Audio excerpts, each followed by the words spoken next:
Bienvenue dans Manga Geek, épisode après épisode. Je vous fais découvrir un peu plus ce pilier de la littérature japonaise qu'est le manga. Cette semaine, de la terreur, du massacre et du sang, on va parler de manga d'horreur.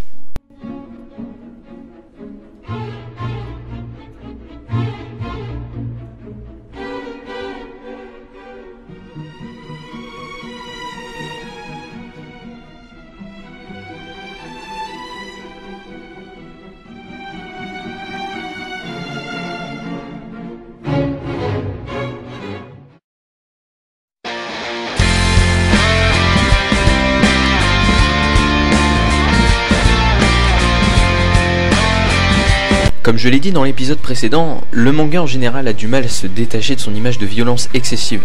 Et quoi de mieux pour nourrir cette image qu'une bonne dose de sang? Les mangas d'horreur sont classés dans le genre seinen, c'est-à-dire les mangas plus sérieux destinés aux adultes mâles.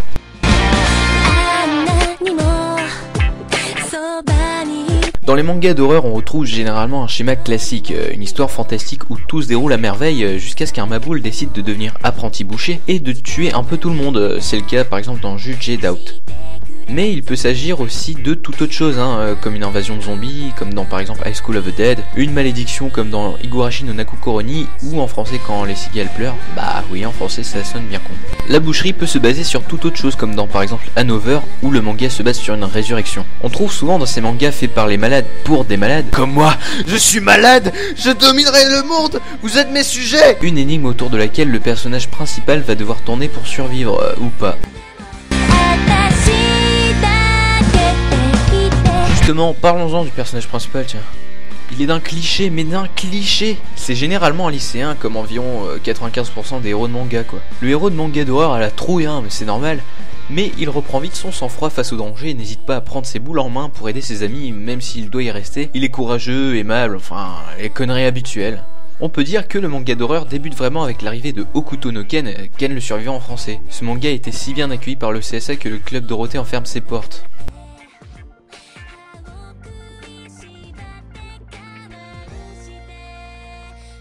On peut trouver un bon paquet de mangas d'horreur intéressants. En général, les séries sont assez courtes parce que les personnages crèvent plutôt vite et pour que le synopsis soit torché sans avoir besoin de se taper 50 tomes d'hémoglobine. Par exemple, la série Doubt, inspirée de Saw par Yoshiki Tonogai, Toko, Judge. Comme je l'ai dit, les mangas d'horreur ont souvent un scénario tordu. Un exemple complètement au pif, Elfen Lied, chant elfique en français. Faut vraiment que j'arrête de vous donner des traductions de merde.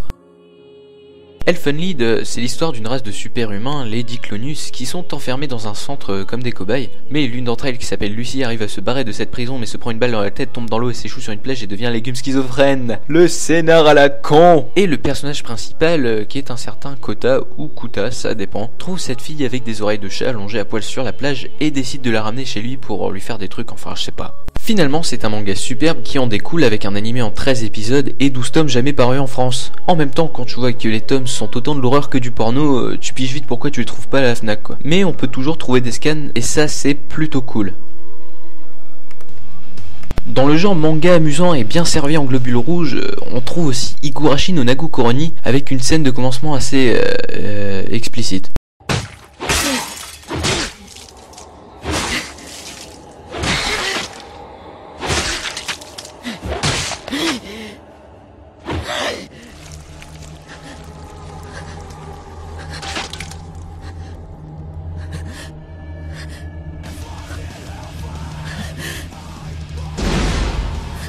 Mais Higurashi no Naku Koroni alterne les passages humoristiques et les passages d'horreur. Ce qui nous lie au protagoniste et finalement quand l'un d'entre eux meurt, comme en se faisant éclater la tronche à coups de batte par exemple, eh ben on est triste. Mais le mélange des deux genres fait un manga assez bizarre, on aime ou on déteste quoi. Mais bon, Higurashi, High School of the Dead et Elfen Lied c'est encore gentil, ça reste modéré parce qu'il y a malgré tout une histoire derrière qui tient la route. Il y a quelques mangas et animes comme ça où vraiment la violence est à son apogée et impossible de faire mieux, ou pire, ça dépend. C'est le cas par exemple de Devilman, pas connu du tout en France, mais très populaire au Japon. On voit dans cet animé que vraiment tout est fait pour nous faire gerber, la façon du démon de bouffer ses ennemis notamment.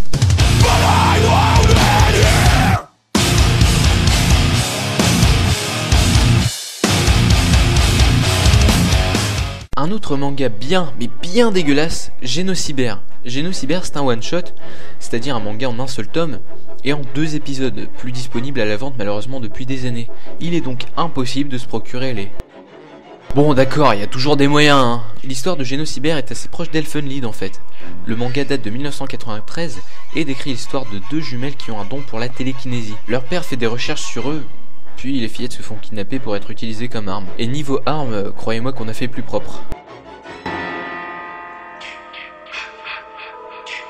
Manga suivant, Blood the Last Vampire. Celui-là aussi, c'est du lourd niveau viande froide. Le manga a été célébré en 2000 grâce à son mélange de 2D et de 3D, comme vous pouvez le voir en ce moment. C'est un manga en un seul épisode d'environ 50 minutes. Sinon, l'intrigue, c'est un truc à la con, quoi, du genre une vampire qui lète la gueule à des démons vampires au katana ou une connerie du genre, enfin rien de bien original. Il y a encore plein de mangas cradingues dont je vous ai pas encore parlé. Il y a vraiment trop de mangas dégueulasses, hein, comme Raiko the Zombie Shop, Wrath the Ninja, Shigorui. Bref, il y a un bon paquet de mangaka cinglés. Je vous ai concocté un petit top 3 des mangas les plus dégueulasses, les plus gore, enfin bref, le pire du pire. Attention les yeux.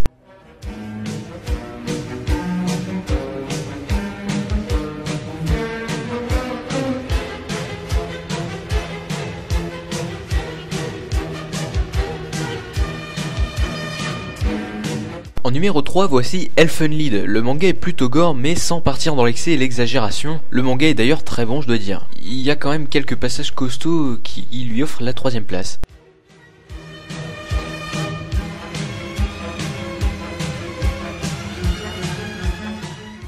En seconde place, j'ai mis Devilman. Pas la peine de s'étendre dessus, c'est une boucherie, un massacre, rien de plus.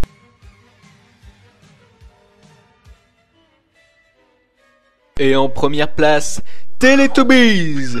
Regardez-moi tout ce sang, cette violence et cette haine. Pas convaincant, hein. Non, number 1 pour la médaille d'or. Voici Raiko the Zombie Shop, difficile de faire plus tordu. Le manga n'a pas été adapté en animé et c'est tant mieux. C'est l'histoire de Raiko qui est invocatrice de zombies et qui veut botter le derche à sa sœur qui a le même pouvoir qu'elle et qui veut s'en servir pour dominer le monde. Mais elle croise sur sa route d'autres invocateurs de zombies qu'elle va devoir d'abord éclater. Vous prenez Yu-Gi-Oh! Vous retirez le système de jeu de cartes pourri et vous mettez des zombies à la place, en ajoutant une bonne grosse dose de gore, et vous avez Raiko. Je vous conseille de le lire pour vous forger le caractère et aussi pour que je ne sois pas le seul à m'être tapé les 11 tomes de ce manga de merde pour cet épisode. Manga Geek, c'est fini. Rendez-vous la semaine prochaine pour un nouvel épisode avec moins de sang et de violence.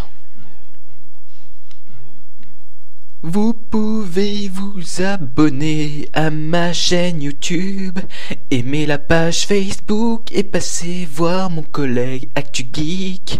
Le lien est dans la description. Dans la description. Allez-y, c'est permis dans la description.